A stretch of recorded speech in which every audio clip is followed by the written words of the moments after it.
Несомненно, геймпад необычный, функциональный, но с косяками. Многие обзорщики хвалят, но я бы не рекомендовал. И вот почему.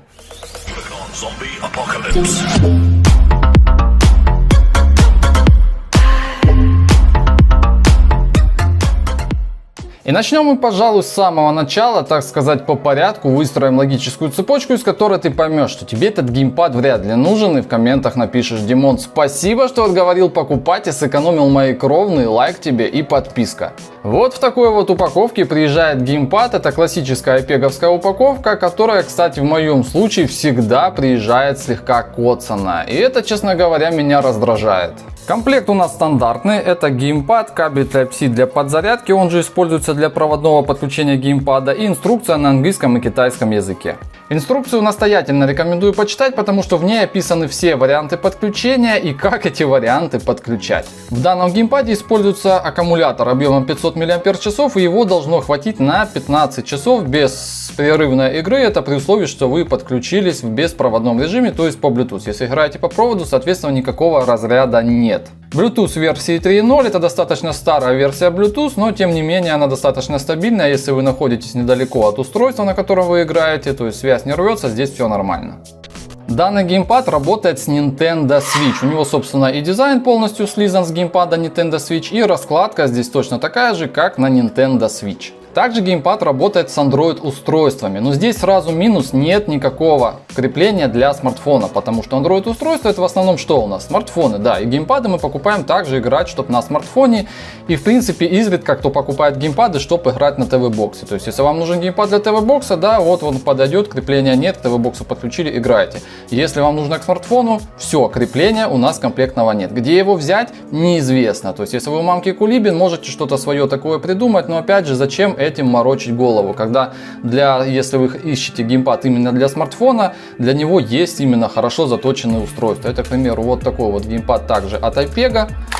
Зажали сюда смартфон, это относительно новая их разработка. Мне этот геймпад очень нравится, у меня есть на него обзор, но там ребятки очень часто разводят срач, что что-то им там не нравится. Внимательно посмотрите это видео, внимательно почитайте отзывы на страничке продавца и вообще поймите, для чего этот геймпад. Я не буду в нем сейчас углубляться. Если вы всю информацию правильно изучили, вы поняли, что вам это нужно, тогда берите этот геймпад и никогда не пожалеете. Вставили сюда смартфончик и сделали некое подобие PSP-шки. Так что если вам нужно именно для смартфона, лучше брать какой-нибудь вот такой вот вариант. Так что если китаец не ложит в комплект крепления для смартфона, то зачем такой геймпад нужен для смартфона? Также у геймпада заявлена работа с ПК, но здесь также есть значительное но. Если вы подключаете геймпад чисто по Bluetooth, по беспроводной связи, то геймпад никак не определится в вашей сети, он работать не будет. Для этого вам придется скачать драйвер Xbox 360, чтобы он определялся как геймпад от Xbox 360. Это несомненно минус, потому что не все захотят этим заморачиваться. Это делать, это неудобно. Не все у нас как хочется. Быстрее включил, чтобы оно все работало, все супер. С этим геймпадом так не получится. Нужно качать драйвер, все это дело настраивать, тогда будет он работать. Если же вы подключите по комплектному кабелю, либо не по комплектному USB Type-C, это не столь важно, тогда он сразу без всякого, он включается мгновенно, определяется в системе, все хорошо, в игры заходите, и он видится как геймпад Xbox 360. Несмотря на вот эту вот раскладку от Nintendo, да, то есть обычно здесь у нас, по-моему, на 360 там здесь A, здесь X, то есть в системе эти клавиши будут определяться как A и X. Все нормально, тут он определяется по проводу проще, но для меня это не проблема. Я и так сижу близко, допустим, возле компа, то есть по проводу к системнику подключился, играю, для многих это будет проблема. То есть вы не хотите играть с проводом, но тем не менее вам еще и геморрой, чтобы настроить беспроводную связь, не все захотят с этим заморачиваться. Это минус. Один из немногих плюсов этого геймпада это то, что есть возможность программного переназначения кнопок. Это удобно для игр, в которых нет возможности переназначить действие клавиш. К примеру, у нас в игре стоит прыжок на клавишу А. Вот как здесь на раскладке, да, на клавишу А у нас прыжок. А мне хочется, чтобы прыжок был на клавишу Б. Для этого я жму плюсик, удерживаю потом клавишу А, а потом уже жму клавишу Б. И эти кнопки меняют свои значения местами. Это очень удобно, это, конечно, большой плюс. Но не все этим будут пользоваться, потому что, к примеру, изначально я никогда в играх, в тех же шутерах, где-то там на гонки какие-то, если играешь на ПК, да, я не менял эту раскладку. Это вдруг кому-то очень нужно. Это, я не знаю, единицы, наверное. Кстати, ребят, напишите, кто таким пользуется. Вот кого не устраивает раскладка изначально, которая назначена в играх, да, на клавише значения. Меняете вы что-то или нет? Я, допустим, никогда не меняю, меня все это устраивает. Но функция есть, кому-то пригодится.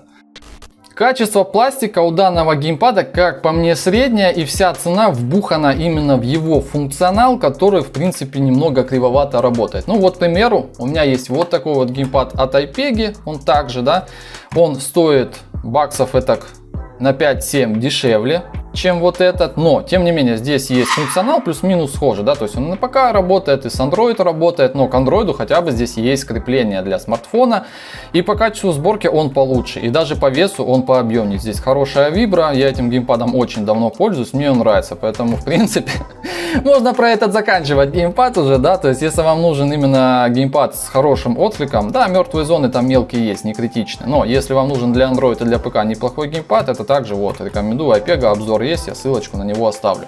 Теперь вернемся к вот этому гостю, вернемся, я постоянно переключаюсь на другие, потому что, ну, я немного негодую по поводу этого геймпада. В общем, качество пластика здесь средненькое, и теперь давайте пробежимся, что значит по клавишам у нас, да, вот есть у нас вот эти вот модули, они, кстати, съемные, я сейчас вам покажу, это, конечно, фишка, но галимая, как по мне оказалось. В общем, вот эти вот стики у нас, да, возврат достаточно шустрый, мертвые зоны я вам обязательно все покажу.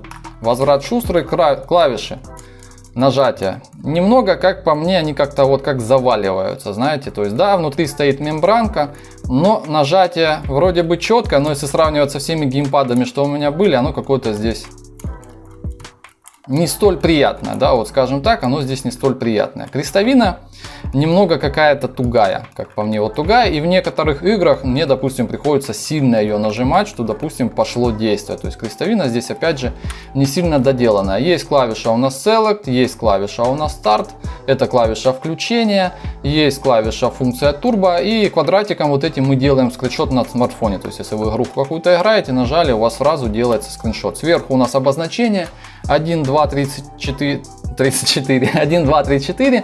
То есть, собственно, это у нас там первый вариант подключения, второй, третий, четвертый. Заканчивается у нас заряд. К ПК там, по-моему, все три горят вот эти вот штуки. И вот такой вот значок, который также, если что, горит. Сверху у нас получается триггеры. Они, кстати, тоже, вот у меня некоторые триггеры был даже вот этот вот слетал. То есть, внутри там опять же идет пружинка какая-то с мембранкой. Нажатие тоже не самое лучшее в жизни, что я видел. То есть все там это хвалят, но опять же с чем сравнивать. Да, вот я вам примеры показывал. Здесь нажатие гораздо похуже. Сверху у нас разъем Type-C для подзарядки. С тыльной стороны, вот, да, это фишка, это заявлено, все круто. У нас есть вот такие вот дополнительные клавиши. Да, у нас R1, R2, L1, L2. Но, казалось бы, все очень круто. Опять же, я к ним вернусь и вам покажу. Казалось бы, все очень круто, что якобы мы можем жать на эти клавиши и использовать их дополнительно в каких-то игрушках. Ну, к примеру, там, я не знаю, вы играете в файтинге, да, то есть у вас здесь классические удары, здесь у вас также какие-то клавиши назначены, и вы, к примеру, хотите зашить сюда связки каких-то клавиш, да, то есть, допустим, там AB, BY, допустим, вы хотите связку зашить в настройках именно, допустим, на нижний вот этот вот триггер. Нет, так не получится, они не срабатывают, то есть они не определяются как дополнительные. Эти клавиши выполняют лишь функцию повторяющую либо действия вот этих клавиш, это можно назначить, да, по умолчанию вот эти действия повторяются. То есть вот эта вот раскладка копируется сюда, вот эта раскладка копируется вот сюда. Либо вы можете на эти клавиши, на кнопки назначить действия вот этих вот триггеров. То есть зачем это нужно, мне непонятно. Не дай бог, конечно, говорится, ну человек, ну мало ли, ну нет у него там, я не знаю, нет у него вот этих пальчиков. Он работал на заводе, слесарем где-то не повезло, с пальчиками случилось горе, не дай бог, конечно. Ну все может быть в жизни, все может быть в жизни. И тогда человеку удобнее вот этими сжать, да, то есть дублированы вот эти действия сюда. И все, он сидит вот там вот уже нажимает и прекрасно играет в игры. только в этом случае. Назначить сюда какие-то действия нельзя. То же самое на смартфоне, если вы попытаетесь сюда в игрушке, можно какие-то есть свободные действия, сюда что-то назначить? Нет, просто слетают вот эти действия, они переназначаются сюда. Далее, у нас есть клавиши Android и Switch, то есть мы жмем клавишу Android, будем подключаться к Android устройствам, то есть это переопределение Bluetooth, чтобы пошел поиск. К свитчу нужно. Так, теперь у нас есть вот такая вот здесь запасная накладка, она на магните. Вот так достается, там магнитная вставочка, вот маленький магнитик есть, там также магнитик. Бах, она хранится сзади. Мы ее достаем. А мы вставляем, значит, одеваем ее вот сюда. Вот у нас раскладка сейчас крестовина на 4. Это то, что многие хвалят, кстати, да, вот так показывают, но забывают рассказать, зачем это. Вот они одели, и посмотрите, я хотел оставить это интригой, но интриги не получилось. То есть это как бы удобно для файтингов, да, вы взяли, играете в файтинг, и вам какие-то замесы там идут, но как мы в файтинге все играем, у нас идет бешеная рубилова, особенно если приходит друг под пивко, я должен показать, что я мужик, что я тут шпарю в игрухи сутками, сейчас я тебе колян вообще наваляю, сейчас тебе звездюхов дадам, сейчас я буду тут комбо выписывать, поэтому клавиши, как правило, нажимаются грубо, нажимаются жестко, нажимаются быстро. И вот посмотрите, мне надо сюда, допустим, сместить крестовину, бац, и это я делаю просто вот слегка, это легкое нажатие, да, то есть магнитик там очень слабый, вы видите, он слетает просто легко. Если, конечно, вы играете против компьютера на легком уровне сложности, что вас там никто не обидит, и вы эту крестовинку гладите как попку своей любимой девушки, тогда да, посмотрите, нажатие есть и все хорошо, но это спокойненько нужно делать. Если только вы начинаете сразу рубиться, он начинает сразу слетать. То есть вы не будете ее в центр жать, всегда жмутся края. Он слетает очень легко. То есть по сути вот эта насадка, она бесполезна. Ее хвалят многие, но почему-то забывают все адекватно показать, как она работает. То есть человек сидит, она классная, мне вот нравится, я там играл, все. Ссылка в описании, покупаем срочно. Нет, оно не работает. Хрень вот эта полная. То есть она есть, но толку от нее абсолютно никакого. Самое главное, да, вот, то есть многие рассказывают это в начале, чтобы сразу завлечь внимание, я расскажу в конце, потому что как бы вот уже всякое рассказал, теперь пойдем дальше. Снимаем вот эту вот крышечку, ноготочек, иди сюда. Снимаем вот эту вот крышку, и у нас доступ к вот этим вот съемным модулям, которые все рекламят. Кстати, вот посмотрите, здесь по идее в комплекте должен быть коннектор 2,4 ГГц, но его нет. То есть он должен быть, отверстие было предусмотрено, этот коннектор было бы хорошо, вы бы его извлекли, подключили к ПК и все. И он бы автоматом нормально определялся. Такой коннектор есть на многих геймпадах, и в ПК он хорошо определялся, не надо было там дрова ставить, еще что-то. Отверстие есть, коннектора нет. Где он должен быть, хрен его знает. И вот, собственно, модули. Вот стоит модуль. Раскладку, благодаря этим модулям мы проворачиваем модуль. Вот так вот шпонь, там пружиночка выпихивает его. И смотрите, я снял модуль. Фантастика какая, я снял модуль. И теперь, по сути, я беру сюда, значит, беру вот этот модуль. Тоже снял, круто, да? Вставляю сюда и защелкиваю. Все, он защелкнулся. Вставляю опять же сюда, тут есть метки. Вставил и защелкнул, да? И сделал вот такой вот вариант геймпада. Извлекаю этот модуль, ставлю модуль на место, защелкиваю, к примеру, беру вот эти модули. Смысл абсолютно тот же самый. Я выставляю сюда. И смотрите, я, получается, по сути, сделал уже раскладку геймпада от Xbox, да? Также, вроде бы круто, да, есть сменные модули, хорошо, но иногда они бывают заедают, это во-первых, да, то есть в игре какой-то может произойти затуп, особенно это крестовины касается и вот этих вот клавиш, то есть при смене модулей иногда бывают затупы. Они очень редкие, да, соглашусь, но они бывают.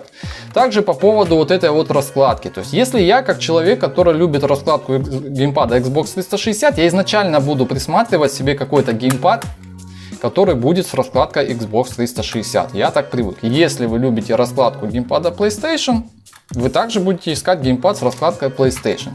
То есть, возможно, это вам для каких-то игр, да, вот сейчас я конкретно играю в шутеры, и мне удобно, чтобы была вот такая раскладка, как Xbox, да, вот я играл, все хорошо, а сейчас я хочу поиграть в файтинги.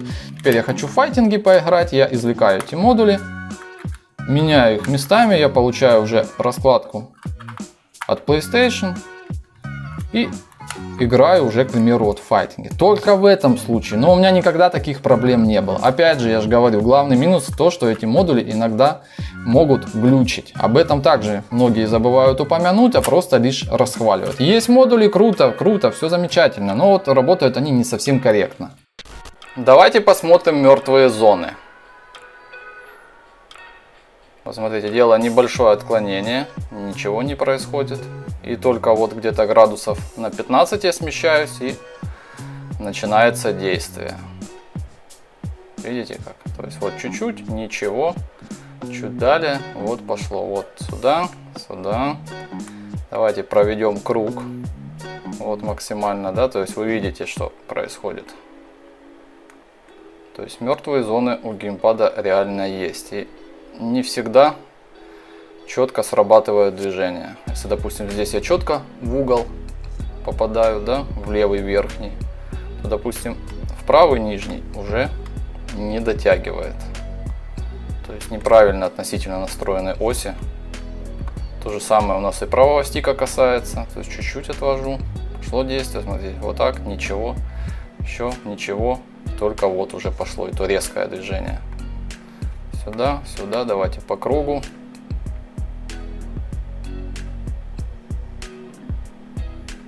Тоже видите, да, что до угла не дотягивает. То есть как-то так все это дело выглядит. Пишите свое мнение, насколько тут хреновые мертвые зоны. А вот, ребят, хороший пример того, что задние клавиши нельзя запрограммировать отдельно. То есть они просто, как и говорил, повторяют действия других клавиш. Вот у меня в игре Shadowgun Legends есть первое умение. Для нее никакая кнопка не задана. Да? На второе умение у меня задана клавиша Y. То есть логично, что я выбираю первое умение, жму на заднюю клавишу, хочу якобы назначить на нее. Бац, вы видите, что случилось? У меня просто слетело второе умение и назначился Y. То есть в игре, когда я буду играть, я нажму либо на эту клавишу, либо на Y, у меня будет первое умение. Второго у меня нет. То же самое, к примеру, хочу я задать второе умение. Да, и, допустим, верхнюю клавишу выбираю. Бац, у меня слетело действие кнопки B. То есть если сейчас пролистать, у меня кнопка B теперь не назначена. То есть они просто дублируют действие. То есть это, грубо говоря, вот вам клавиши, и эти повторяют все то же самое, абсолютные клоны. Программировать отдельно их нельзя. Ну и пример, как уже откликаются стики, клавиши непосредственно в игре. Shadowgun Legends, смотрите, отвожу чуть-чуть, никакого действия. Отвожу, действие только начинается. То есть вот такая небольшая мертвая зона здесь есть. Видите, вот я вожу стик, и ничего не происходит. А так в целом обычные движения и нажатия до упора, и тогда все происходит. То же самое с правым. Сюда, сюда, сюда, сюда. Вот только где-то вот здесь начинаются действия. Знаете, с учетом того, что у меня было уже достаточно много различных китайских геймпадов, у меня были все виды консолей, PlayStation, Xbox, Dendy, и когда ты берешь какой-то очередной новый геймпад, он тебе либо он тебе сразу не нравится, да, то есть ты понимаешь, что он очень тугой. Это, к примеру, вот есть геймпады китайские Mokut. Ими нереально научиться управлять, то есть управление очень сложно, то есть геймпады реально очень тугие, то есть некомфортные они в использовании. Или же, к примеру, вы берете геймпад от PlayStation, там, да, либо от Xbox, а его сразу все получается, вам комфортно играть, все хорошо. То вот с этим геймпадом, ну, возможно, конечно, это лично мое какое-то такое сугубо мнение и ощущение. Мне этот геймпад, я его как бы так, знаете, даже сложно сформулировать. Я его как-то не ощущаю. Вот нет ощущения того, что вот мне именно на вот столько нужно нажать клавишу, чтобы действие пошло. Ну, я думаю, вы понимаете, о чем я говорю, когда вы играете в игры. То есть, если я на ПК играл в того же Crash Bandicoot, то я на этом геймпаде часто там в пропасти прыгал, еще куда-то падал. В общем, я не ощущал действия, какие я делал. То есть, мне вот он показался каким-то неудобным, некомфортным, не знаю. То есть, если я переключаюсь уже в игре, ну, в том же Crash Bandicoot на геймпад, который я вам показывал, там айпеговский, да, другой черный, то им, ну, все отлично играть. Даже несмотря, что есть там тоже какие-то мертвые зоны, но я его классно ощущаю. То есть, это вот, в принципе, один из первых геймпадов, на который я не могу сказать, что вот он офигенный в управлении, либо он совсем ужасный. То есть, просто я его не ощущаю. То есть, как-то вот так, да, я вроде в игру играю, но вот что-то не то. Ощущение того, что что-то не то. И также еще раз немаловажный фактор, вы видите, что у меня сейчас телефон просто стоит на подставке. То есть на обычной подставке для смартфона. То есть я хочу играть в игры на смартфоне, крепления нет. Где мне его взять? Что, вот так мне с подставочкой где-то ездить, да, там в транспорте где-то с этой подставкой ходить. То есть вот сразу косяк, почему не ложат в геймпады, вот iPega как-то у них все выборочно. То есть здесь мы положили крепление в этот геймпад, а в этот почему-то нет. Чем это объясняется, непонятно. То есть жлобством каким-то или хрен его знает еще чем. Но как мы видим, факт есть факт. Ну вот самый банальный пример, это эмулятор Dendy, за который многие начнут писать в комментариях, типа нахрена ты на этом тестируешь, потому что ничего не понятно, тут топорно, все, кнопки жми, добегай. Ну в принципе да, так и есть, но вот, к примеру, что мне не нравится, вот в моем случае, возможно это опять же это только у меня, возможно это производственная такая фигня о том, что эти модули иногда плохо контактируют с основной базой. К примеру, или сам модуль у меня, допустим, этот немного поврежденный, потому что смотрите, вот я жму вперед. Да, и опять же крестовина здесь достаточно тугая. Жму вперед, чувачок бежит. Вот здесь я нажимаю, видите? Он не бежит. То есть мне нужно сильно нажать, вот тогда он побежит. И тут бежит, а в эту сторону не бежит. То есть качество сборки опять же очень средненькое, посредственное. Да, я могу, конечно, переключиться на стики и играть уже стиками. И вот опять же по поводу чувствительности, да, вот я чуть-чуть отклоняю. Ничего не происходит, то есть до упора. Мне нужно всегда жать до упора, тогда идет уже действие. И вот эти клавиши, как я говорил, вот эти А, Б, X, Y, то есть нажатие какое-то вот неприятное. Такое ощущение, что я ее всегда прям сильно вдавливаю. Меня это в детстве бесило, когда приходили к тебе друзья, ты играешь на геймпаде аккуратно, то есть достаточно чуть-чуть там принажать, да, и все хорошо, действие идет. А твои друзья, блин, клавишу эту долбаную прям вдавливают туда. И после таких друзей, после нескольких каток, у тебя джойстики всегда разваливались. Это меня страшно бесило. И вот здесь такое ощущение. Это при том, что я вроде бы нажимаю слегка, но клавиша всегда нажимается до упора, аж проваливается. То есть опять же там какие-то хреновые мембранки. То есть упор у них очень, сопротивление очень плохое. И вот знаете, подводя итоги после того, как я долго вам рассказывал всю эту информацию, знаю, что видос получился достаточно длинный, но мне кажется, я обширно дал информацию, потому что, как работает, как это выглядит и вообще как это в принципе должно работать, какие есть у него косяки. Хотя даже с моим мнением все равно найдутся люди, которые напишут: фу, продался, говно там написал, я купил вот такой геймпад, и он у меня классный, мне нравится, а ты там бред несешь, фу тебе, все, отписка тебе и дизлайк, да, то есть, ну, я понимаю, что это спорные моменты. Все мы люди, все мы пользуемся разными джойстиками, предпочтения у нас всех разные, чтобы у нас тут было. В общем, ладно, не в этом суть. Короче говоря, да, есть сменные модули, но они работают плохо. Да, ребята добавили сюда вот такие вот триггеры. Все супер, это правильное развитие геймпадов, неважно там от iPega или еще чего-то. Добавляют весь этот функционал, хотя это мы и так уже видим на Xbox, да, это на новеньких все эти триггеры, все это есть. Но если бы эти триггеры работали как положено, то есть как дополнительные кнопки, они не должны дублировать функционал вот этих вот клавиш. Кстати, вот эти триггеры еще можно в настройках просто отключить, чтобы они вам не мешали, потому что вдруг вы случайно нажмете, они повторят функцию в ненужный момент в какой-то игре. То есть их еще можно отключать. Если бы они выполняли отдельную функцию, назначение каких-то клавиш, каких-то комбо сюда вшить, еще что-то, это было бы круто. Но этого сделать нельзя, поэтому по сути эти клавиши бесполезны. Добавили эту накладку, все как на современных геймпадах, также есть там всяческие накладки, но как вы видели, она также хреново работает. В общем, этот геймпад нужно еще допиливать и допиливать. Как я и сказал, если вам нужен геймпад именно для смартфона, берем вот такой вот классический. Ну, неважно, вот именно в таком форм-факторе это очень удобно. Не обязательно брать такой. Кстати, обзор, если что, я оставлю обзорчик. В конце видео будет ссылочка на этот видосик. Если вы хотите именно катать на ТВ-боксе, катать на ПК комфортно, вот, берите вот такой вот геймпад. Это геймпад незаслуженно обошли стороной многие. На него, кстати, и обзоров недостаточно уж много, но геймпад реально классный. Вот сколько я уже покупаю геймпадов, я по-прежнему возвращаюсь всегда к вот этому, если я хочу катать на ПК. Так что я не знаю, ребят, я, конечно, ссылку оставлю на этот геймпад, вдруг кому-то он очень приглянулся и клали на мое, как говорится, мнение. Ссылку оставлю, зайдете, почитайте, посмотрите, может даже себе купите. Но лично я бы не рекомендовал и поискал бы какие-то другие альтернативные версии нормального геймпада. С вами был Димон. На этом я лекцию заканчиваю. Подписываемся, ставим лайки. Если есть какие-то вопросы, задавайте в комментариях, я отвечу. Ну и все. В общем, как-то так. Все, давайте. Пока-пока, ребят, пока.